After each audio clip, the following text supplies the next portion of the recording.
ਸਤਿ ਸ਼੍ਰੀ ਅਕਾਲ। ਤੁਸੀਂ ਵੇਖ ਰਹੇ ਹੋ ਟੀਵੀ ਪੰਜਾਬ ਤੇ ਮੈਂ ਹਾਂ ਤੁਹਾਡੇ ਨਾਲ ਇੰਦਰਪ੍ਰੀਤ ਕੌਰ ਪੰਨੂ। ਖਬਰਾਂ ਦੇ ਇਸ ਬੁਲੇਟਿਨ ਦੇ ਵਿੱਚ ਤੁਹਾਡਾ ਸਵਾਗਤ ਹੈ। ਸਭ ਤੋਂ ਪਹਿਲਾਂ ਨਜ਼ਰ ਮਾਰਦੇ ਹਾਂ ਹੈਡਲਾਈਨਸ ਦੇ ਉੱਪਰ। ਕੈਨੇਡਾ ਜਾਣ ਵਾਲਿਆਂ ਵਾਸਤੇ ਚੰਗੀ ਖਬਰ, ਸੂਬੇ ਨੇ ਸਾਂਝਾ ਕੀਤਾ ਆਪਣਾ 2022 ਦਾ ਟਾਰਗੇਟ। ਓਨਟਾਰੀਓ ਵੱਲੋਂ ਰਿਕਾਰਡ ਤੋੜ ਡਰਾਅ ਦਾ ਐਲਾਨ, ਇੱਕੋ ਵਾਰ ਦੇ ਵਿੱਚ 1000 ਤੋਂ ਵੱਧ ਸੱਦੇ ਜਾਰੀ। ਟਰੂਡੋ ਲੈਣਗੇ G20 ਬੈਠਕ ਦੇ ਵਿੱਚ ਹਿੱਸਾ, ਦੌਰੇ ਵਾਸਤੇ ਟਰੂਡੋ ਹੋਏ ਰਵਾਨਾ। ਜੌਨ ਹੌਰਗਨ ਦੀ ਹੋਵੇਗੀ ਸਰਜਰੀ, ਪ੍ਰੀਮੀਅਰ ਨੇ ਖੁਦ ਦਿੱਤੀ ਜਾਣਕਾਰੀ। ਕੰਜ਼ਰਵੇਟਿਵ ਦਾ ਵੈਕਸੀਨ ਬਾਰੇ ਐਲਾਨ, ਮੈਂਬਰ ਪਾਰਲੀਮੈਂਟ ਦੇਣਗੇ ਵੈਕਸੀਨ ਦਾ ਸਬੂਤ। ਕੈਨੇਡਾ ਜਾਣ ਵਾਲਿਆਂ ਦੇ ਲਈ ਇੱਕ ਚੰਗੀ ਖਬਰ ਸਾਹਮਣੇ ਆਈ ਹੈ, ਕਿਉਂਕਿ ਕੈਨੇਡਾ ਦੇ ਇੱਕ ਪ੍ਰੋਵਿੰਸ ਦੇ ਵੱਲੋਂ ਇਮੀਗ੍ਰੇਸ਼ਨ ਦੇ ਨਾਲ ਸੰਬੰਧਿਤ ਟਾਰਗੇਟ ਤੈਅ ਕੀਤਾ ਗਿਆ। ਕਿਊਬੈਕ ਦੇ ਵੱਲੋਂ ਆਪਣਾ ਇਮੀਗ੍ਰੇਸ਼ਨ ਲੈਵਲਸ ਪਲਾਨ ਸਾਂਝਾ ਕੀਤਾ ਗਿਆ, ਜਿਸ ਦੇ ਵਿੱਚ ਉਹਨਾਂ ਵੱਲੋਂ ਦੱਸਿਆ ਗਿਆ ਕਿ 2022 ਦੌਰਾਨ ਕਿੰਨੇ ਇਮੀਗ੍ਰੈਂਟਸ ਦਾ ਸਵਾਗਤ ਕੀਤਾ ਜਾਵੇਗਾ। ਇਮੀਗ੍ਰੈਂਟਸ ਕਿਹੜੀ ਕੈਟਾਗਰੀ ਚੋਂ ਕਿੰਨੇ ਹੋਣਗੇ, ਇਸ ਬਾਰੇ ਉਹਨਾਂ ਵੱਲੋਂ ਜਾਣਕਾਰੀ ਦਿੱਤੀ ਗਈ ਹੈ। ਇਸ ਬਾਰੇ ਸਾਰੀ ਡਿਟੇਲ ਤੁਹਾਡੇ ਨਾਲ ਇਸ ਖਬਰ ਦੇ ਵਿੱਚ ਸਾਂਝੀ ਕਰਾਂਗੇ। ਕਿਊਬੈਕ ਤੋਂ ਇਮੀਗ੍ਰੇਸ਼ਨ ਦੇ ਨਾਲ ਸੰਬੰਧਿਤ ਵੱਡੀ ਖਬਰ ਸਾਹਮਣੇ ਆਈ ਹੈ, ਜਿੱਥੇ ਇਮੀਗ੍ਰੈਂਟਸ ਦੇ ਨਾਲ ਸੰਬੰਧਿਤ ਇੱਕ ਨਵਾਂ ਟਾਰਗੇਟ ਤੈਅ ਕੀਤਾ ਗਿਆ। ਕਿਊਬੈਕ ਵੱਲੋਂ 2022 ਦੇ ਵਾਸਤੇ ਟੀਚਾ ਤੈਅ ਕੀਤਾ ਗਿਆ ਹੈ ਕਿ ਉਹਨਾਂ ਵੱਲੋਂ 52,500 ਇਮੀਗ੍ਰੈਂਟਸ ਦਾ ਸਵਾਗਤ ਕੀਤਾ ਜਾਵੇਗਾ। ਪ੍ਰੋਵਿੰਸ ਵੱਲੋਂ ਜੋ ਆਪਣਾ ਨਵਾਂ ਇਮੀਗ੍ਰੇਸ਼ਨ ਪਲਾਨ ਲਿਆਂਦਾ ਗਿਆ, ਉਸ ਦੀ ਜਾਣਕਾਰੀ ਉਹਨਾਂ ਵੱਲੋਂ ਅਕਤੂਬਰ 28 ਨੂੰ ਸਾਂਝੀ ਕੀਤੀ ਗਈ ਹੈ, ਜਿਸ ਵਿੱਚ ਕਿਊਬੈਕ ਦਾ ਕਹਿਣਾ ਹੈ ਕਿ ਉਹਨਾਂ ਵੱਲੋਂ 2022 ਦੌਰਾਨ 52,500 ਇਮੀਗ੍ਰੈਂਟਸ ਦਾ ਸਵਾਗਤ ਕੀਤਾ ਜਾਵੇਗਾ। 2022 ਦੌਰਾਨ ਕਿਊਬੈਕ ਦੇ ਵਿੱਚ ਜੋ ਨਵੇਂ ਦਾਖਲੇ ਹੋਣਗੇ, ਇਹਨਾਂ ਵਿੱਚੋਂ ਜ਼ਿਆਦਾਤਰ ਦਾਖਲੇ ਪ੍ਰੋਵਿੰਸ ਦੇ ਇਕਨੋਮਿਕ ਇਮੀਗ੍ਰੇਸ਼ਨ ਪ੍ਰੋਗਰਾਮ ਦੇ ਜ਼ਰੀਏ ਹੋਣਗੇ, ਜਿਸ ਵਿੱਚ ਕਿਊਬੈਕ ਸਕਿਲਡ ਵਰਕਰ ਪ੍ਰੋਗਰਾਮ ਅਤੇ ਕਿਊਬੈਕ ਐਕਸਪੀਰੀਅੰਸ ਪ੍ਰੋਗਰਾਮ ਨੂੰ ਸ਼ਾਮਿਲ ਕੀਤਾ ਗਿਆ ਹੈ। ਦੱਸ ਦਈਏ ਕਿ ਕਿਊਬੈਕ ਵੱਲੋਂ 2022 ਦੌਰਾਨ 49,500 ਨਹੀਂ ਬਲਕਿ 52,500 ਇਮੀਗ੍ਰੈਂਟਸ ਦਾ ਸਵਾਗਤ ਇਸ ਕਰਕੇ ਕੀਤਾ ਜਾਵੇਗਾ ਤਾਂ ਕਿ ਕਰੋਨਾ ਵਾਇਰਸ ਦੇ ਕਾਰਨ ਜੋ ਇੱਥੇ ਪ੍ਰਭਾਵ ਪਿਆ ਹੈ, ਉਸ ਤੋਂ ਉਭਰਿਆ ਜਾ ਸਕੇ। ਕਿਊਬੈਕ ਤੋਂ 18,000 ਹੋਰ ਐਡਮਿਸ਼ਨਸ ਦੇ ਬਾਰੇ ਵੀ ਜਾਣਕਾਰੀ ਸਾਹਮਣੇ ਆ ਰਹੀ ਹੈ, ਜਿਸ ਤੋਂ ਬਾਅਦ ਇਹ ਹੁਣ ਉਮੀਦ ਕੀਤੀ ਜਾ ਰਹੀ ਹੈ ਕਿ 2022 ਦੌਰਾਨ ਕਿਊਬੈਕ ਵੱਲੋਂ 70,000 ਦੇ ਕਰੀਬ ਨਿਊ ਕਮਰਸ ਦਾ ਸਵਾਗਤ ਕੀਤਾ ਜਾਣਾ ਹੈ। ਪ੍ਰੋਵਿੰਸ ਵੱਲੋਂ ਉਮੀਦ ਕੀਤੀ ਜਾ ਰਹੀ ਹੈ ਕਿ ਉਹਨਾਂ ਵੱਲੋਂ 28,800 ਸਕਿਲਡ ਵਰਕਰ ਅਤੇ 4,300 ਬਿਜ਼ਨਸ ਇਮੀਗ੍ਰੈਂਟਸ ਦਾ ਵੀ ਸਵਾਗਤ ਕੀਤਾ ਜਾਵੇਗਾ, ਜਿਸ ਵਿੱਚ ਇਨਵੈਸਟਰਸ, ਐਂਟਰਪ੍ਰੈਨਿਓਰਸ ਅਤੇ ਸੈਲਫ ਇੰਪਲਾਇਡ ਸ਼ਾਮਿਲ ਹਨ। ਬਾਕੀ ਰਹਿੰਦੇ 18,600 ਨਵੇਂ PR, ਫੈਮਿਲੀ ਯੂਨੀਫਿਕੇਸ਼ਨ, ਰੈਫਿਊਜੀਜ਼ ਅਤੇ ਬਾਕੀ ਇਮੀਗ੍ਰੇਸ਼ਨ ਪ੍ਰੋਗਰਾਮਸ ਦੇ ਜ਼ਰੀਏ ਦਾਖਲ ਹੋਣਗੇ। ਜ਼ਿਕਰਯੋਗ ਹੈ ਕਿ ਕਿਊਬੈਕ ਦੇ ਵਿੱਚ ਹਰ ਸਾਲ immigration levels plan immigration department ਦੇ ਵੱਲੋਂ ਸਾਂਝਾ ਕੀਤਾ ਜਾਂਦਾ ਹੈ, ਜਿਸ ਦੇ ਵਿੱਚ ਉਹਨਾਂ ਵੱਲੋਂ ਜਾਣਕਾਰੀ ਦਿੱਤੀ ਜਾਂਦੀ ਹੈ ਕਿ ਸਾਲ ਦੌਰਾਨ ਕਿੰਨੇ ਨਿਊ ਕਮਰਸ ਦਾ ਸਵਾਗਤ ਕੀਤਾ ਜਾਣਾ ਹੈ। ਦੱਸਣਯੋਗ ਹੈ ਕਿ ਕੈਨੇਡਾ ਦੇ ਵਿੱਚ ਜੋ ਕਰੋਨਾ ਵਾਇਰਸ ਦੇ ਕਾਰਨ ਪਾਬੰਦੀਆਂ ਲਗਾਈਆਂ ਗਈਆਂ ਸਨ, ਇਸ ਦੇ ਕਾਰਨ ਜ਼ਿਆਦਾਤਰ ਇਮੀਗ੍ਰੈਂਟਸ ਕੈਨੇਡਾ ਦੇ ਵਿੱਚ ਬਾਹਰੋਂ ਨਹੀਂ ਆ ਸਕੇ। ਹੁਣ ਉਮੀਦ ਕੀਤੀ ਜਾ ਰਹੀ ਹੈ ਕਿ ਜਲਦ ਹੀ ਇਸ ਚੀਜ਼ ਤੋਂ ਬਾਹਰ ਨਿਕਲਿਆ ਜਾ ਸਕਦਾ ਹੈ। ਜੋ ਕਰੋਨਾ ਵਾਇਰਸ ਦੇ ਕਾਰਨ ਘਾਟਾ ਪਿਆ, ਉਸ ਨੂੰ ਪੂਰਾ ਕੀਤਾ ਜਾਵੇਗਾ। ਸੋ ਕਿਊਬੈਕ ਵੱਲੋਂ ਵੀ ਇਸੇ ਕੜੀ ਦੇ ਤਹਿਤ ਇਹ ਤਾਜ਼ਾ ਜਾਣਕਾਰੀ ਦਿੱਤੀ ਗਈ ਹੈ, ਜਿਸ ਦੇ ਵਿੱਚ ਉਹਨਾਂ ਵੱਲੋਂ ਦੱਸਿਆ ਗਿਆ ਕਿ 2022 ਦੌਰਾਨ ਉਹਨਾਂ ਵੱਲੋਂ ਕਿੰਨੇ ਇਮੀਗ੍ਰੈਂਟਸ ਦਾ ਸਵਾਗਤ ਕੀਤਾ ਜਾਵੇਗਾ। ਓਨਟਾਰੀਓ ਵੱਲੋਂ ਇੱਕ ਰਿਕਾਰਡ ਤੋੜ PNP ਡਰਾਅ ਦਾ ਐਲਾਨ ਕੀਤਾ ਗਿਆ, ਜਿਸ ਦੇ ਵਿੱਚ ਇੱਕੋ ਵਾਰ ਵੱਧ ਗਿਣਤੀ ਉਮੀਦਵਾਰਾਂ ਨੂੰ ਇਨਵੀਟੇਸ਼ਨ ਭੇਜੇ ਗਏ। ਓਨਟਾਰੀਓ ਵੱਲੋਂ ਜੋ ਇਹ ਰਿਕਾਰਡ ਤੋੜ ਡਰਾਅ ਕੱਢਿਆ ਗਿਆ, ਇਸ ਵਿੱਚ 1000 ਤੋਂ ਵੱਧ ਉਮੀਦਵਾਰਾਂ ਦੀ ਕਿਸਮਤ ਜਾਗੀ ਹੈ। ਓਨਟਾਰੀਓ ਵੱਲੋਂ 2021 ਦਾ ਸਭ ਤੋਂ ਵੱਡਾ PNP ਡਰਾਅ ਕੱਢਿਆ ਗਿਆ ਹੈ, ਜਿਸ ਵਿੱਚ ਵੱਧ ਗਿਣਤੀ ਉਮੀਦਵਾਰਾਂ ਦੀ ਕਿਸਮਤ ਜਾਗੀ ਹੈ। ਓਨਟਾਰੀਓ ਵੱਲੋਂ ਇਸ ਡਰਾਅ ਦਾ ਐਲਾਨ ਅਕਤੂਬਰ 27 ਨੂੰ ਕੀਤਾ ਗਿਆ, ਜਿਸ ਵਿੱਚ 1406 ਐਕਸਪ੍ਰੈਸ ਐਂਟਰੀ ਕੈਂਡੀਡੇਟਸ ਨੂੰ ਸੱਦੇ ਜਾਰੀ ਕੀਤੇ ਗਏ ਹਨ। ਇਹ ਉਹ ਉਮੀਦਵਾਰ ਸਨ ਜਿਨ੍ਹਾਂ ਦੀ ਪ੍ਰੋਫੈਸ਼ਨਲ ਬੈਕਗ੍ਰਾਉਂਡ ਟੈਕ ਦੇ ਵਿੱਚ ਸੀ। ਓਨਟਾਰੀਓ ਵੱਲੋਂ ਉਹਨਾਂ ਐਕਸਪ੍ਰੈਸ ਐਂਟਰੀ ਕੈਂਡੀਡੇਟਸ ਨੂੰ ਇਨਵੀਟੇਸ਼ਨ ਦਿੱਤੇ ਗਏ ਜਿਹੜੇ ਓਨਟਾਰੀਓ ਦੇ express entry human capital priority stream ਦੇ ਵਾਸਤੇ ਐਲੀਜੀਬਲ ਸਨ। ਇਹਨਾਂ ਵਾਸਤੇ ਜ਼ਰੂਰੀ ਸੀ ਕਿ ਉਹਨਾਂ ਦੀ ਐਕਸਪ੍ਰੈਸ ਐਂਟਰੀ ਸਿਸਟਮ ਦੇ ਵਿੱਚ ਪ੍ਰੋਫਾਈਲ ਹੋਵੇ ਅਤੇ ਨਾਲ ਹੀ ਉਮੀਦਵਾਰਾਂ ਦੇ ਕੋਲ 455 ਤੋਂ 467 ਵਿਚਕਾਰ ਕੰਪਰੀਹੈਂਸਿਵ ਰੈਂਕਿੰਗ ਸਿਸਟਮ ਸਕੋਰਸ ਹੋਣੇ ਜ਼ਰੂਰੀ ਸਨ। ਇਹਨਾਂ ਉਮੀਦਵਾਰਾਂ ਦੇ ਕੋਲ ਇੱਕ ਕੰਮ ਦਾ ਤਜਰਬਾ ਹੋਣਾ ਜ਼ਰੂਰੀ ਸੀ। ਜਿਸ ਕੰਮ ਦਾ ਇਹਨਾਂ ਦੇ ਕੋਲ ਐਕਸਪੀਰੀਅੰਸ ਹੋਣਾ ਜ਼ਰੂਰੀ ਸੀ, ਉਹਨਾਂ ਦੇ ਨਾਮ ਕੁਝ ਇਸ ਤਰ੍ਹਾਂ ਹਨ: computer and information systems manager, computer engineers, database analyst and data administrators, software engineers and designers, computer programmer and interactive media developer, web designers and developer। ਦੱਸ ਦਈਏ ਕਿ ਜਿਹੜੇ ਉਮੀਦਵਾਰਾਂ ਨੂੰ ਇਨਵੀਟੇਸ਼ਨ ਹਾਸਲ ਹੋਏ ਨੇ, ਹੁਣ ਉਹਨਾਂ ਦੇ ਕੋਲ 45 ਦਿਨ ਦਾ ਸਮਾਂ ਹੋਵੇਗਾ ਕਿ ਉਹ ਓਨਟਾਰੀਓ ਪ੍ਰੋਵਿੰਸ਼ੀਅਲ ਨੋਮੀਨੀ ਪ੍ਰੋਗਰਾਮ ਦੇ ਵਾਸਤੇ ਆਪਣੀ ਐਪਲੀਕੇਸ਼ਨ ਜਮ੍ਹਾਂ ਕਰਵਾ ਦੇਣ। ਓਨਟਾਰੀਓ ਵੱਲੋਂ ਇਸ ਸਾਲ ਦਾ ਦੂਸਰਾ ਟੈਕ ਡਰਾਅ ਕੱਢਿਆ ਗਿਆ ਹੈ, ਜਿਸ ਦੇ ਵਿੱਚ 1000 ਤੋਂ ਵੱਧ ਉਮੀਦਵਾਰਾਂ ਨੂੰ ਇਨਵੀਟੇਸ਼ਨ ਦਿੱਤੇ ਗਏ, ਤੇ ਇਹ 2021 ਦਾ ਪ੍ਰੋਵਿੰਸ ਵੱਲੋਂ ਐਲਾਨ ਕੀਤਾ ਗਿਆ ਸਭ ਤੋਂ ਵੱਡਾ ਡਰਾਅ ਹੈ। ਦੱਸਣਯੋਗ ਹੈ ਕਿ ਪਿਛਲੇ ਸਾਲ ਓਨਟਾਰੀਓ ਵੱਲੋਂ ਹਿਊਮਨ ਕੈਪੀਟਲ ਪ੍ਰਾਇਓਰਿਟੀ ਸਟ੍ਰੀਮ ਦੇ ਜ਼ਰੀਏ 1996 ਐਕਸਪ੍ਰੈਸ ਐਂਟਰੀ ਕੈਂਡੀਡੇਟਸ ਨੂੰ ਇਨਵੀਟੇਸ਼ਨ ਦਿੱਤੇ ਗਏ ਸਨ। ਇਸ ਵਿੱਚ 20% ਨੋਮੀਨੇਸ਼ਨਸ ਉਹ ਸਨ ਜਿਹੜੇ ਕਿ ਸੌਫਟਵੇਅਰ ਇੰਜੀਨੀਅਰ, ਕੰਪਿਊਟਰ ਪ੍ਰੋਗਰਾਮਰ ਅਤੇ ਇੰਟਰੈਕਟਿਵ ਮੀਡੀਆ ਡਿਵੈਲਪਰ ਦੇ ਨਾਲ ਜੁੜੇ ਹੋਏ ਸਨ। ਓਨਟਾਰੀਓ ਵੱਲੋਂ ਲਗਾਤਾਰ ਆਪਣੇ ਡਰਾਅ ਐਲਾਨੇ ਜਾ ਰਹੇ ਨੇ, ਜਿਸ ਦੇ ਵਿੱਚ ਕਈ ਉਮੀਦਵਾਰਾਂ ਦੀ ਕਿਸਮਤ ਜਾਗਦੀ ਹੈ ਤੇ ਹੁਣ ਓਨਟਾਰੀਓ ਵੱਲੋਂ ਇੱਕ ਵੱਡਾ ਡਰਾਅ ਕੱਢਿਆ ਗਿਆ, ਜਿਸ ਦੇ ਵਿੱਚ ਇੱਕੋ ਵਾਰ 1406 ਐਕਸਪ੍ਰੈਸ ਐਂਟਰੀ ਕੈਂਡੀਡੇਟਸ ਨੂੰ ਇਨਵੀਟੇਸ਼ਨ ਪ੍ਰੋਵਿੰਸ ਵੱਲੋਂ ਜਾਰੀ ਕੀਤੇ ਗਏ ਹਨ। ਪ੍ਰਧਾਨ ਮੰਤਰੀ ਜਸਟਿਨ ਟਰੂਡੋ G20 ਸਮਿਟ ਦੇ ਵਿੱਚ ਹਿੱਸਾ ਲੈਣਗੇ, ਜਿਸ ਵਾਸਤੇ ਉਹ ਯੂਰਪ ਦੌਰੇ ਵਾਸਤੇ ਰਵਾਨਾ ਹੋ ਗਏ। ਪ੍ਰਧਾਨ ਮੰਤਰੀ ਜਸਟਿਨ ਟਰੂਡੋ ਦਾ ਇਹ ਦੌਰਾ 6 ਦਿਨਾਂ ਦਾ ਹੋਵੇਗਾ, ਜਿਸ ਦੇ ਬਾਰੇ ਅੱਜ ਜਾਣਕਾਰੀ ਸਾਹਮਣੇ ਆਈ ਹੈ ਕਿ ਉਹ ਇਸ ਸਮਿਟ ਦੇ ਵਾਸਤੇ ਰਵਾਨਾ ਹੋ ਚੁੱਕੇ ਨੇ। G20 ਸਮਿਟ ਦਾ ਹਿੱਸਾ ਬਣਨ ਦੇ ਵਾਸਤੇ ਪ੍ਰਧਾਨ ਮੰਤਰੀ ਜਸਟਿਨ ਟਰੂਡੋ ਆਪਣੇ ਦੌਰੇ ਵਾਸਤੇ ਰਵਾਨਾ ਹੋਏ। ਪ੍ਰਧਾਨ ਮੰਤਰੀ ਜਸਟਿਨ ਟਰੂਡੋ ਯੂਰਪ ਦੇ ਵਾਸਤੇ ਰਵਾਨਾ ਹੋਏ ਨੇ। ਟਰੂਡੋ ਦਾ ਇਹ ਦੌਰਾ 6 ਦਿਨਾਂ ਦਾ ਹੋਣ ਵਾਲਾ ਹੈ। ਜੀ ਹਾਂ, ਪ੍ਰਧਾਨ ਮੰਤਰੀ ਜਸਟਿਨ ਟਰੂਡੋ ਵੱਲੋਂ G20 ਸਮਿਟ ਅਤੇ ਯੂਨਾਈਟਿਡ ਨੇਸ਼ਨ ਵੱਲੋਂ ਕਰਵਾਏ ਜਾਣ ਵਾਲੇ ਕਲਾਈਮੇਟ ਮੀਟਿੰਗ ਦੇ ਵਿੱਚ ਹਿੱਸਾ ਲਿਆ ਜਾਣਾ ਹੈ, ਜਿਸ ਦੌਰਾਨ ਉਨ੍ਹਾਂ ਵੱਲੋਂ ਕਈ ਮੁੱਦਿਆਂ ਦਾ ਜ਼ਿਕਰ ਕੀਤਾ ਜਾਵੇਗਾ। ਇਸ ਦੌਰੇ ਬਾਰੇ ਪਹਿਲਾਂ ਹੀ ਜਾਣਕਾਰੀ ਸਾਹਮਣੇ ਆ ਗਈ ਸੀ, ਜਿਸ ਦੇ ਵਿੱਚ ਦੱਸਿਆ ਗਿਆ ਕਿ ਇਸ ਦੌਰੇ ਦੀ ਸ਼ੁਰੂਆਤ ਨੀਦਰਲੈਂਡ ਤੋਂ ਹੋਵੇਗੀ। ਪ੍ਰਧਾਨ ਮੰਤਰੀ ਜਸਟਿਨ ਟਰੂਡੋ G20 ਲੀਡਰਸ ਦੇ ਸਮਿਟ ਦੇ ਵਿੱਚ ਹਿੱਸਾ ਲੈਣ ਵਾਸਤੇ ਰੋਮ ਜਾਣਗੇ। ਦੱਸ ਦਈਏ ਕਿ ਇਹ ਲੀਡਰਸ ਦੀ ਕੋਰੋਨਾ ਮਹਾਮਾਰੀ ਸ਼ੁਰੂ ਹੋਣ ਤੋਂ ਬਾਅਦ ਹੋਣ ਵਾਲੀ ਪਹਿਲੀ ਇਨ-ਪਰਸਨ ਮੀਟਿੰਗ ਹੈ, ਜਿਸ ਦੇ ਵਿੱਚ ਪ੍ਰਧਾਨ ਮੰਤਰੀ ਜਸਟਿਨ ਟਰੂਡੋ ਵੀ ਸ਼ਾਮਿਲ ਹੋਣਗੇ। ਇਸ ਦੌਰਾਨ ਕੋਵਿਡ-19 ਰਿਕਵਰੀ ਅਤੇ ਵੈਕਸੀਨ ਦੇ ਅਹਿਮ ਮੁੱਦਿਆਂ ਦੇ ਉੱਪਰ ਚਰਚਾ ਕੀਤੀ ਜਾਵੇਗੀ। ਯੂਨਾਈਟਿਡ ਨੇਸ਼ਨਸ ਦੀ ਮੀਟਿੰਗ ਦੇ ਵਿੱਚ ਕਲਾਈਮੇਟ ਚੇਂਜ ਦੇ ਮੁੱਦੇ ਦੇ ਉੱਪਰ ਵੀ ਧਿਆਨ ਕੇਂਦਰਿਤ ਕੀਤਾ ਜਾਵੇਗਾ। ਦੱਸਣਯੋਗ ਹੈ ਕਿ 2016 ਤੋਂ ਬਾਅਦ ਕੈਨੇਡਾ ਇੱਕੋ ਇੱਕ ਅਜਿਹਾ G7 ਮੁਲਕ ਹੈ ਜਿੱਥੇ ਐਮਿਸ਼ਨ 3% ਤੋਂ ਵੱਧ ਦੀ ਹੈ। ਪ੍ਰੀਮੀਅਰ ਜੌਨ ਹੌਰਗਨ ਦੇ ਗਲੇ ਦੇ ਵਿੱਚ ਲੰਪ ਮਿਲਿਆ, ਜਿਸ ਤੋਂ ਬਾਅਦ ਹੁਣ ਉਹਨਾਂ ਦੀ ਸਰਜਰੀ ਹੋਣ ਜਾ ਰਹੀ ਹੈ। ਇਸ ਦੀ ਜਾਣਕਾਰੀ ਖੁਦ ਪ੍ਰੀਮੀਅਰ ਵੱਲੋਂ ਨਿਊਜ਼ ਕਾਨਫਰੰਸ ਦੌਰਾਨ ਸਾਂਝੀ ਕੀਤੀ ਗਈ। ਉਹਨਾਂ ਵੱਲੋਂ ਇਹ ਵੀ ਦੱਸਿਆ ਗਿਆ ਹੈ ਕਿ ਜਦੋਂ ਤੱਕ ਉਹ ਠੀਕ ਨਹੀਂ ਹੁੰਦੇ ਤਾਂ ਫਿਰ ਕੋਈ ਹੋਰ ਮੰਤਰੀ ਉਹਨਾਂ ਦੀ ਜਗ੍ਹਾ ਕੰਮ ਦੇਖਣਗੇ। ਬ੍ਰਿਟਿਸ਼ ਕੋਲੰਬੀਆ ਦੇ ਪ੍ਰੀਮੀਅਰ ਜੌਨ ਹੌਰਗਨ ਦੀ ਸਰਜਰੀ ਹੋਣ ਜਾ ਰਹੀ ਹੈ। ਇਹ ਸਰਜਰੀ ਪ੍ਰੀਮੀਅਰ ਦੇ ਗਲੇ ਦੇ ਵਿੱਚ ਜੋ ਲੰਪ ਪਾਇਆ ਗਿਆ ਉਸ ਤੋਂ ਬਾਅਦ ਹੋਣ ਜਾ ਰਹੀ ਹੈ। ਇਸ ਦੇ ਨਾਲ ਹੀ ਜਦੋਂ ਤੱਕ ਪ੍ਰੀਮੀਅਰ ਜੌਨ ਹੌਰਗਨ ਚੰਗੀ ਤਰ੍ਹਾਂ ਠੀਕ ਨਹੀਂ ਹੋ ਜਾਂਦੇ ਤਾਂ ਉਹਨਾਂ ਦੀ ਜਗ੍ਹਾ ਸੀਨੀਅਰ ਮੰਤਰੀ ਮਾਈਕ ਵੱਲੋਂ ਕੰਮਕਾਜ ਦੇਖਿਆ ਜਾਵੇਗਾ।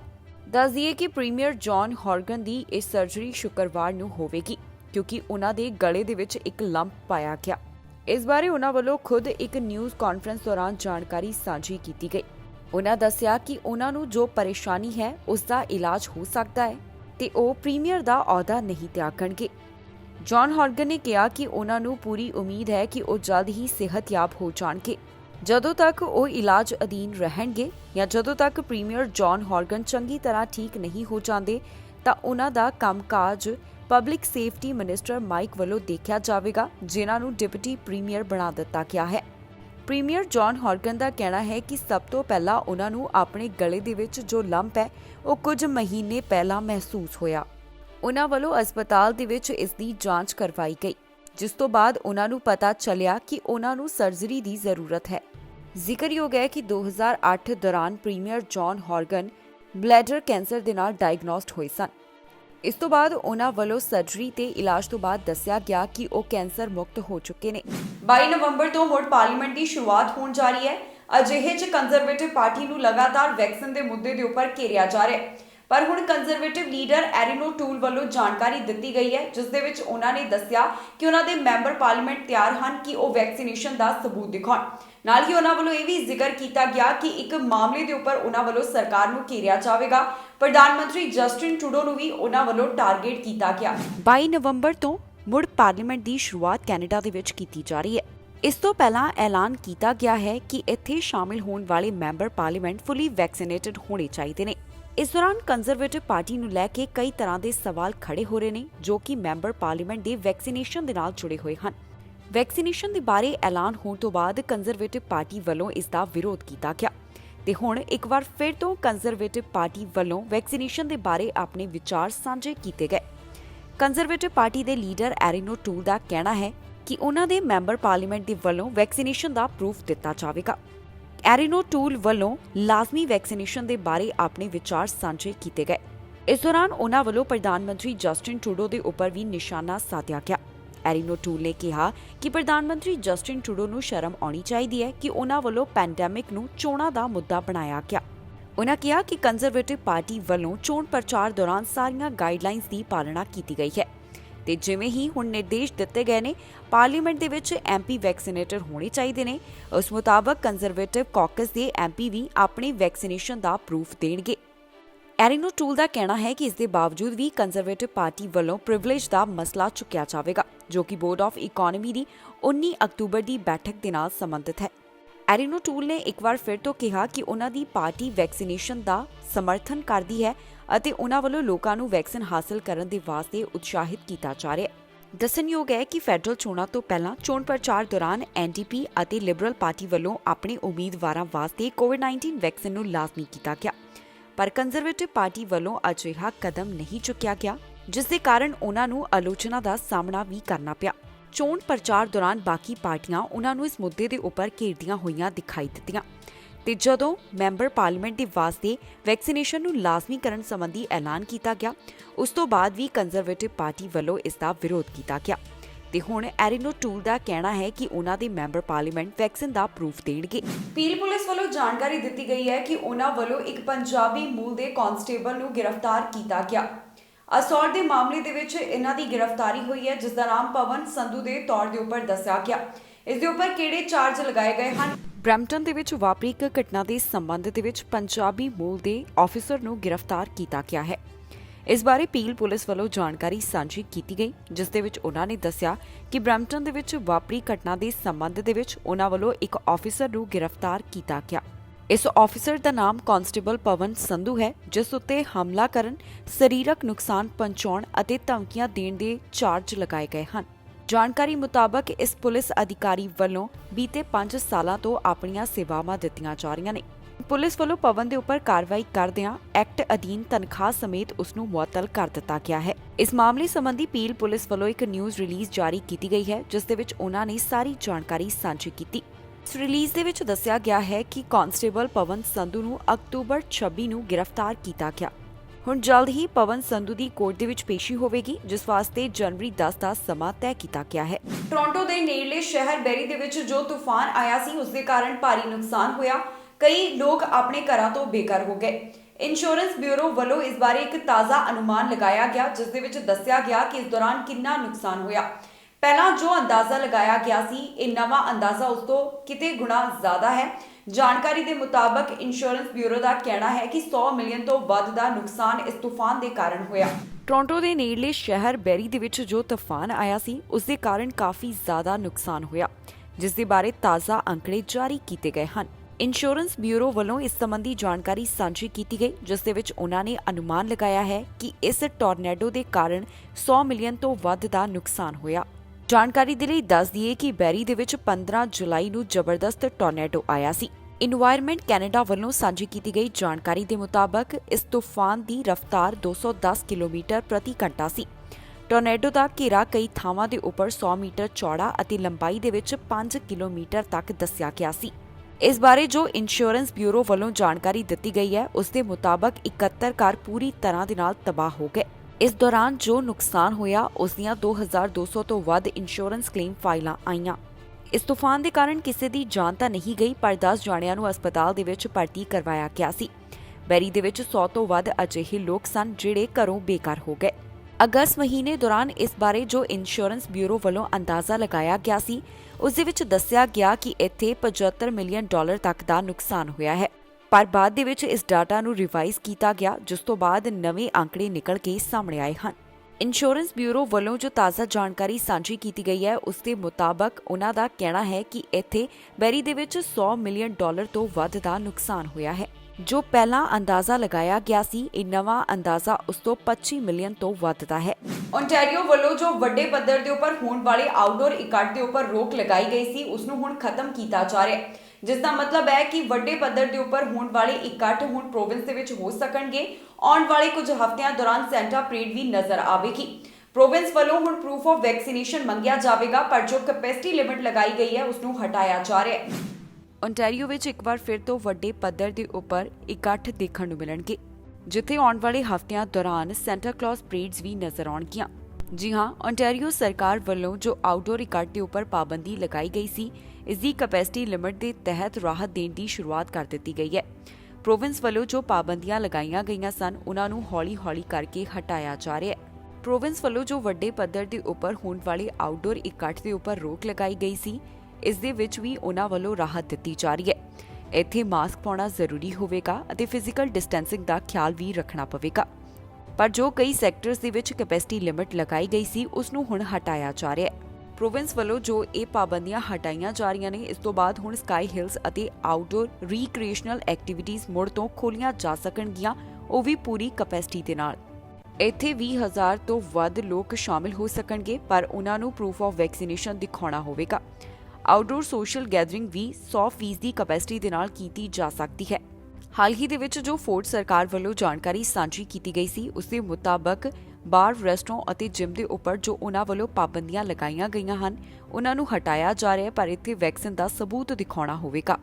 ਸਰਕਾਰ ਵੱਲੋਂ ਜੋ ਯੋਜਨਾ ਲਿਆਂਦੀ ਗਈ ਹੈ, ਉਸ ਦੇ ਮੁਤਾਬਕ ਮਾਰਚ ਮਹੀਨੇ ਤੋਂ ਇੰਡੋਰ ਸਪੇਸਿਸ ਦੇ ਵਾਸਤੇ ਜੋ ਮਾਸਕ ਪਾਉਣਾ ਜ਼ਰੂਰੀ ਕੀਤਾ ਗਿਆ ਹੈ, ਇਸ ਤੋਂ ਵੀ ਰਾਹਤ ਦਿੱਤੀ ਜਾਵੇਗੀ। ਸਟਾਰਬਕਸ ਦੇ ਵੱਲੋਂ ਆਪਣੇ ਕਰਮਚਾਰੀਆਂ ਵਾਸਤੇ ਇੱਕ ਵੱਡਾ ਐਲਾਨ ਕੀਤਾ ਗਿਆ, ਜਿੱਥੇ ਉਹਨਾਂ ਵੱਲੋਂ ਤਨਖਾਹ ਦੇ ਵਿੱਚ ਵਾਧਾ ਕੀਤਾ ਜਾ ਰਿਹਾ ਹੈ। ਸਟਾਰਬਕਸ ਵੱਲੋਂ ਜਾਣਕਾਰੀ ਦਿੱਤੀ ਗਈ ਹੈ ਕਿ ਸਟਾਫ ਦੀ ਸ਼ਾਰਟੇਜ ਨੂੰ ਧਿਆਨ ਵਿੱਚ ਰੱਖਦਿਆਂ ਉਹਨਾਂ ਵੱਲੋਂ ਇਹ ਕਰਮਚਾਰੀਆਂ ਦੇ ਵਾਸਤੇ ਕਦਮ ਚੁੱਕਿਆ ਜਾ ਰਿਹਾ ਹੈ। ਆਪਣੇ ਵਰਕਰਸ ਨੂੰ ਆਪਣਾ ਪਾਰਟਨਰ ਦੱਸਣ ਵਾਲੀ ਕੰਪਨੀ ਸਟਾਰਬਕਸ ਦੇ ਵੱਲੋਂ ਆਪਣੇ ਕਰਮਚਾਰੀਆਂ ਵਾਸਤੇ ਇੱਕ ਵੱਡਾ ਕਦਮ ਚੁੱਕਿਆ ਜਾ ਰਿਹਾ ਹੈ। ਸਟਾਰਬਕਸ ਦੇ ਵੱਲੋਂ ਕਰਮਚਾਰੀਆਂ ਦੀ ਤਨਖਾਹ ਦੇ ਵਿੱਚ ਵਾਧਾ ਕਰਨ ਦਾ ਐਲਾਨ ਕੀਤਾ ਗਿਆ। ਸਟਾਰਬਕਸ ਦੇ ਵੱਲੋਂ ਇਹ ਕਦਮ ਸਟਾਫ ਦੀ ਸ਼ਾਰਟੇਜ ਨੂੰ ਦੇਖਦਿਆਂ ਚੁੱਕਿਆ ਗਿਆ ਹੈ। ਇਸ ਫੈਸਲੇ ਦੇ ਨਾਲ 20,000 ਵਰਕਰਸ ਪ੍ਰਭਾਵਿਤ ਹੋਣਗੇ। ਜਾਣਕਾਰੀ ਦੇ ਮੁਤਾਬਕ ਬਰਿਸਟਾਸ ਨੂੰ ਘੰਟੇ ਦੇ ਹਿਸਾਬ ਦੇ ਨਾਲ $13 ਤੋਂ $20.45 ਦਿੱਤੇ ਜਾਣਗੇ। ਕੰਪਨੀ ਵੱਲੋਂ ਜਾਣਕਾਰੀ ਦਿੱਤੀ ਗਈ ਹੈ ਕਿ ਜਿਹੜੇ ਪਹਿਲਾਂ ਤੋਂ ਹੀ ਉਹਨਾਂ ਦੇ ਨਾਲ ਕੰਮ ਕਰ ਰਹੇ ਨੇ ਜਾਂ ਫਿਰ ਜਿਨ੍ਹਾਂ ਨੂੰ ਇੱਥੇ ਕੰਮ ਕਰਦਿਆਂ 1 ਸਾਲ ਹੋ ਗਿਆ, ਉਹਨਾਂ ਨੂੰ 6 ਤੋਂ 10% ਦੀ ਹਾਈਕ ਦਿੱਤੀ ਜਾਵੇਗੀ। ਇਸ ਦਾ ਮਤਲਬ ਹੈ ਕਿ ਸੁਪੀਰੀਅਰਸ ਨੂੰ $15.85 ਤੋਂ ਲੈ ਕੇ $24.95 ਤੱਕ ਮਿਲਣਗੇ। ਦੱਸਦੀਏ ਕਿ ਕਰਮਚਾਰੀਆਂ ਨੂੰ 3 ਪੇਡ ਹੌਲੀਡੇ ਵੀ ਦਿੱਤੀਆਂ ਜਾਣਗੀਆਂ ਤਾਂ ਕਿ ਉਹ ਆਪਣੇ ਪਰਿਵਾਰ ਦੀ ਦੇਖਭਾਲ ਕਰ ਸਕਣ। ਦਰਅਸਲ ਜੋ ਸਟਾਫ ਦੀ ਸ਼ਾਰਟੇਜ ਨਜ਼ਰ ਆ ਰਹੀ ਹੈ, ਉਸ ਤੋਂ ਬਾਅਦ ਸਟਾਰਬਕਸ ਦੇ ਵੱਲੋਂ ਕਰਮਚਾਰੀਆਂ ਦੇ ਲਈ ਇੱਕ ਵੱਡਾ ਕਦਮ ਚੁੱਕਿਆ ਜਾ ਰਿਹਾ ਹੈ, ਜਿਸ ਦੇ ਮੁਤਾਬਕ ਉਹਨਾਂ ਵੱਲੋਂ ਹੁਣ ਤਨਖਾਹ ਦੇ ਵਿੱਚ ਵਾਧਾ ਕੀਤਾ ਜਾ ਰਿਹਾ ਹੈ।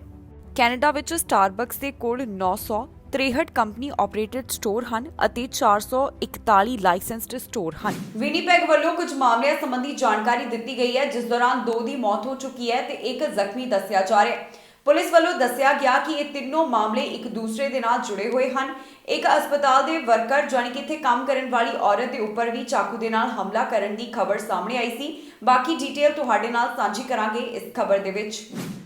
ਵਿਨੀਪੈਗ ਪੁਲਿਸ ਵੱਲੋਂ ਹੋਮਿਸਾਈਡ ਦੇ ਮਾਮਲਿਆਂ ਬਾਰੇ ਜਾਣਕਾਰੀ ਦਿੱਤੀ ਗਈ ਹੈ, ਜਿਸ ਦੇ ਵਿੱਚ ਉਹਨਾਂ ਦੱਸਿਆ ਕਿ ਜੋ ਵਿਨੀਪੈਗ ਦੇ ਹਸਪਤਾਲ ਤੋਂ ਸ਼ੁਰੇਬਾਜ਼ੀ ਦੀ ਘਟਨਾ ਸਾਹਮਣੇ ਆਈ, ਇਸ ਤੋਂ ਇਲਾਵਾ ਜੋ ਹੋਰ 2 ਹੋਮਿਸਾਈਡ ਦੇ ਮਾਮਲੇ ਸਾਹਮਣੇ ਆਏ ਨੇ, ਇਹਨਾਂ ਦਾ ਆਪਸ ਦੇ ਵਿੱਚ ਸੰਬੰਧ ਹੈ। ਇਹਨਾਂ ਮਾਮਲਿਆਂ ਦੇ ਵਿੱਚ ਜੋ ਛੁਰੇਬਾਜ਼ੀ ਦਾ ਇੱਕ ਮਾਮਲਾ 7 ਓਕਸ ਹਸਪੀਟਲ ਤੋਂ ਸਾਹਮਣੇ ਆਇਆ ਤੇ ਹੋਰ ਜੋ 2 ਮਾਮਲੇ ਸਾਹਮਣੇ ਆਏ ਨੇ, ਪੁਲਿਸ ਵੱਲੋਂ ਇਹਨਾਂ ਨੂੰ ਆਪਸ ਦੇ ਵਿੱਚ ਜੁੜਿਆ ਹੋਇਆ ਦੱਸਿਆ ਜਾ ਰਿਹਾ ਹੈ। ਇਸ ਦੌਰਾਨ 2 ਜਾਣਿਆਂ ਦੀ ਮੌਤ ਹੋ ਚੁੱਕੀ ਹੈ ਅਤੇ 1 ਜ਼ਖਮੀ ਹਾਲਤ ਦੇ ਵਿੱਚ ਹੈ। ਜਾਣਕਾਰੀ ਦੇ ਲਈ ਦੱਸ ਦਈਏ ਕਿ ਇੱਕ ਮਾਮਲਾ 7 ਓਕਸ ਹਸਪੀਟਲ ਤੋਂ ਸਾਹਮਣੇ ਆਇਆ, ਜਿੱਥੇ ਇੱਕ ਔਰਤ ਦੇ ਉੱਪਰ ਚਾਕੂ ਦੇ ਨਾਲ ਹਮਲਾ ਕੀਤਾ ਗਿਆ। ਇਨਸੀਡੈਂਟ ਦੀ ਸ਼ੁਰੂਆਤ 12:40 ਦੇ ਕਰੀਬ ਹੋਈ, ਜਦੋਂ RCMP ਚੈਕਿੰਗ ਦੇ ਵਾਸਤੇ ਨਿਊ ਬੋਥਵਿਲ ਦੇ ਇੱਕ ਘਰ ਦੇ ਵੱਲ ਜਾ ਰਹੀ ਸੀ।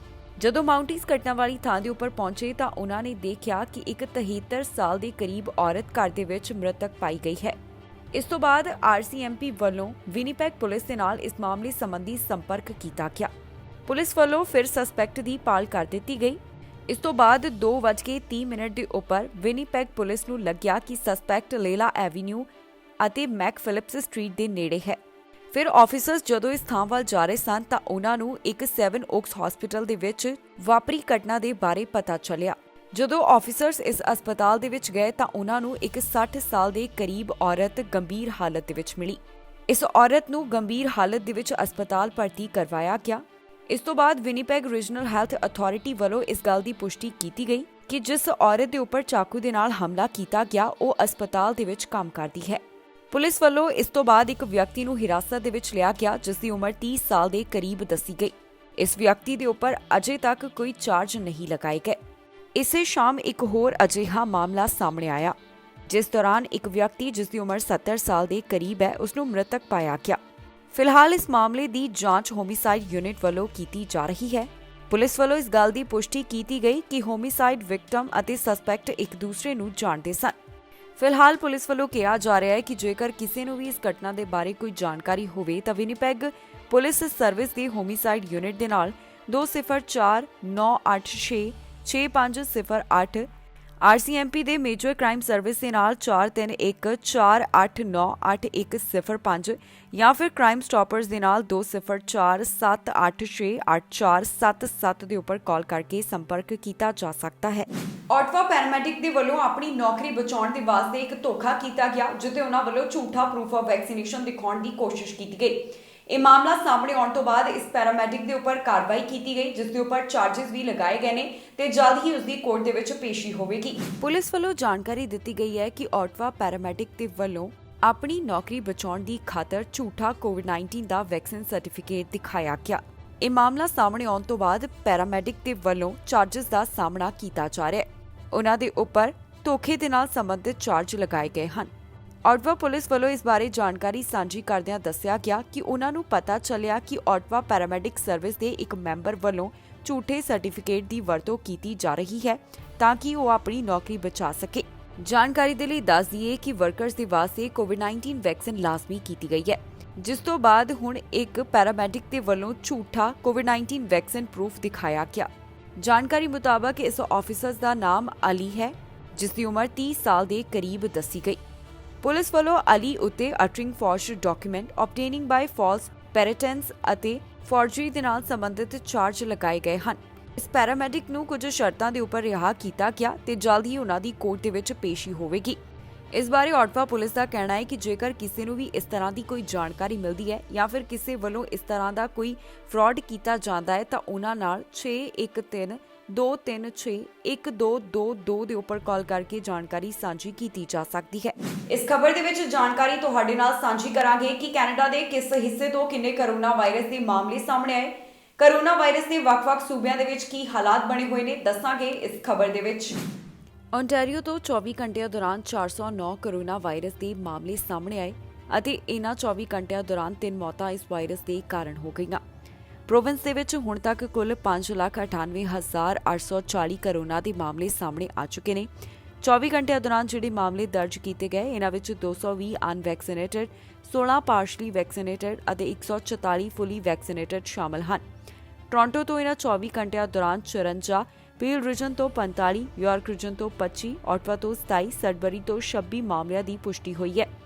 ਹੁਣ ਤੱਕ ਪ੍ਰੋਵਿੰਸ ਦੇ ਵਿੱਚ ਕੁੱਲ 9,865 ਮੌਤਾਂ ਇਸ ਵਾਇਰਸ ਦੇ ਕਾਰਨ ਹੋ ਚੁੱਕੀਆਂ ਨੇ। ਵੈਕਸੀਨੇਸ਼ਨ ਦੇ ਨਾਲ ਜੁੜੀ ਹੋਈ ਜਾਣਕਾਰੀ ਦੇ ਮੁਤਾਬਕ ਇਸ ਸੂਬੇ ਦੇ ਵਿੱਚ 84.2% ਦੀ ਆਬਾਦੀ ਵੱਲੋਂ ਕੋਵਿਡ-19 ਵੈਕਸੀਨ ਦੇ ਦੋਨੋਂ ਡੋਜ਼ ਅਤੇ 88% ਦੀ ਆਬਾਦੀ ਵੱਲੋਂ ਕੋਵਿਡ-19 ਵੈਕਸੀਨ ਦਾ ਇੱਕ ਸ਼ਾਟ ਹਾਸਲ ਕੀਤਾ ਗਿਆ ਹੈ। ਐਕਟਿਵ ਕੇਸਿਸ ਦੀ ਗਿਣਤੀ ਇਸ ਪ੍ਰੋਵਿੰਸ ਦੇ ਵਿੱਚ 3018 ਦੇ ਕਰੀਬ ਹੈ ਤੇ ਰਿਕਵਰਡ ਕੇਸਿਸ ਦਾ ਅੰਕੜਾ 5,85,957 ਦੇ ਕਰੀਬ ਹੈ। ਕਿਊਬਿਕ ਤੋਂ 24 ਘੰਟਿਆਂ ਦੌਰਾਨ 478 ਕੋਰੋਨਾ ਦੇ ਮਾਮਲੇ ਸਾਹਮਣੇ ਆਏ ਅਤੇ 5 ਲੋਕਾਂ ਵੱਲੋਂ ਇਸ ਵਾਇਰਸ ਦੇ ਕਾਰਨ ਦਮ ਤੋੜ ਦਿੱਤਾ ਗਿਆ। ਹੁਣ ਤੱਕ ਪ੍ਰੋਵਿੰਸ ਦੇ ਵਿੱਚ ਕੁੱਲ 4,24,291 ਕੋਰੋਨਾ ਦੇ ਮਾਮਲੇ ਸਾਹਮਣੇ ਆ ਚੁੱਕੇ ਨੇ। 11,490 ਮੌਤਾਂ ਇਸ ਵਾਇਰਸ ਦੇ ਕਾਰਨ ਹੋ ਗਈਆਂ। अस्पताल ਦੇ ਵਿੱਚ 254 ਮਰੀਜ਼ਾਂ ਦੀ ਗਿਣਤੀ ਹੈ, ਜਿਨ੍ਹਾਂ ਵਿੱਚੋਂ 67 ਇੰਟੈਂਸਿਵ ਕੇਅਰ ਅਧੀਨ ਦੱਸੇ ਜਾ ਰਹੇ ਨੇ। ਪ੍ਰੋਵਿੰਸ ਦੇ ਵਿੱਚ 90% ਦੀ ਆਬਾਦੀ ਵੱਲੋਂ ਕੋਵਿਡ-19 ਵੈਕਸੀਨ ਦਾ ਇੱਕ ਡੋਜ਼ ਅਤੇ 86% ਦੀ ਆਬਾਦੀ ਵੱਲੋਂ ਕੋਵਿਡ-19 ਵੈਕਸੀਨ ਦੇ ਦੋਨੋਂ ਸ਼ਾਟਸ ਹਾਸਲ ਕਰ ਲਏ ਗਏ ਨੇ। ਕੈਨੇਡਾ ਵਿੱਚ ਹੁਣ ਤੱਕ ਕੁੱਲ 1.7 ਮਿਲੀਅਨ ਤੋਂ ਵੱਧ ਕੋਰੋਨਾ ਦੇ ਮਾਮਲੇ ਸਾਹਮਣੇ ਆ ਚੁੱਕੇ ਨੇ। 28,906 ਮੌਤਾਂ ਇਸ ਵਾਇਰਸ ਦੇ ਕਾਰਨ ਹੋ ਚੁੱਕੀਆਂ ਨੇ। ਐਕਟਿਵ ਕੇਸਿਸ ਦੀ ਗਿਣਤੀ 25,447 ਹੈ, ਜਿਨ੍ਹਾਂ ਵਿੱਚੋਂ 24,682 ਮਾਈਲਡ ਕੰਡੀਸ਼ਨ ਅਤੇ 765 ਸੀਰੀਅਸ ਕੰਡੀਸ਼ਨ ਦੇ ਵਿੱਚ ਨੇ। ਇਸ ਦੇ ਨਾਲ ਹੀ ਕੈਨੇਡਾ ਦੇ ਵਿੱਚ ਰਿਕਵਰਡ ਕੇਸਿਸ ਦਾ ਅੰਕੜਾ 1.6 ਮਿਲੀਅਨ ਤੋਂ ਵੱਧਦਾ ਹੈ। ਸੋ ਇਸ ਦੇ ਨਾਲ ਹੀ ਜਾਂਦੇ ਇੱਕ ਵਾਰ ਫਿਰ ਤੋਂ ਨਜ਼ਰ ਮਾਰਦੇ ਹਾਂ ਅੱਜ ਦੀਆਂ ਚੋਣਵੀਆਂ ਖਬਰਾਂ ਦੇ ਉੱਪਰ। ਕੈਨੇਡਾ ਜਾਣ ਵਾਲਿਆਂ ਵਾਸਤੇ ਚੰਗੀ ਖਬਰ, ਸੂਬੇ ਨੇ ਸਾਂਝਾ ਕੀਤਾ ਆਪਣਾ 2022 ਦਾ ਟਾਰਗੇਟ। ਓਨਟਾਰੀਓ ਵੱਲੋਂ ਰਿਕਾਰਡ ਤੋੜ ਡਰਾਅ ਦਾ ਐਲਾਨ, ਇੱਕੋ ਵਾਰ ਦੇ ਵਿੱਚ 1000 ਤੋਂ ਵੱਧ ਸੱਦੇ ਜਾਰੀ। ਟਰੂਡੋ ਲੈਣਗੇ G20 ਬੈਠਕ ਦੇ ਵਿੱਚ ਹਿੱਸਾ, ਦੌਰੇ ਵਾਸਤੇ ਟਰੂਡੋ ਹੋਏ ਰਵਾਨਾ। ਜੌਨ ਹੌਰਗਨ ਦੀ ਹੋਵੇਗੀ ਸਰਜਰੀ, ਪ੍ਰੀਮੀਅਰ ਨੇ ਖੁਦ ਦਿੱਤੀ ਜਾਣਕਾਰੀ। ਕੰਜ਼ਰਵੇਟਿਵ ਦਾ ਵੈਕਸੀਨ ਬਾਰੇ ਐਲਾਨ, ਮੈਂਬਰ ਪਾਰਲੀਮੈਂਟ ਦੇਣਗੇ ਵੈਕਸੀਨ ਦਾ ਸਬੂਤ। ਖਬਰਾਂ ਦੇ ਇਸ ਬੁਲੇਟਿਨ ਦੇ ਵਿੱਚ ਇੰਨਾ ਹੀ। ਨਵੀਆਂ ਤੇ ਤਾਜ਼ੀਆਂ ਖਬਰਾਂ ਲੈ ਕੇ ਫੇਰ ਤੋਂ ਹਾਜ਼ਰ ਹੋਵਾਂਗੇ। ਫਿਲਹਾਲ ਮੈਨੂੰ ਇੰਦਰਪ੍ਰੀਤ ਕੌਰ ਪੰਨੂ ਨੂੰ ਦਿਓ ਇਜਾਜ਼ਤ ਤੇ ਤੁਸੀਂ ਵੇਖਦੇ ਰਹੋ ਟੀਵੀ ਪੰਜਾਬ।